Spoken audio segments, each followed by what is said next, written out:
Siapa dekat sini, bila dia ada harta ataupun dia beli harta, dia suka cerita dekat kawan-kawan dia ataupun keluarga dia? Rasanya tak ramai kot yang suka bercerita. Jadi secara logiknya, kita cuma akan tahu harta seseorang apabila dia beritahu dekat kita saja.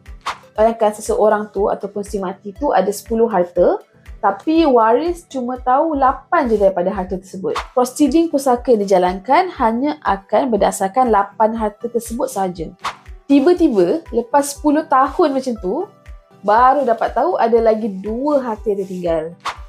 Apa yang waris kena buat? Terpaksalah kena ulang bicara ataupun kena buat permohonan untuk penambahan harta yang tertinggal. Itu pun kalau akhirnya waris dapat tahu. Bila seseorang tu buat hibah atau wasiat, jadi masa ni lah semua harta dia akan diketahui oleh waris semasa dia masih hidup lagi.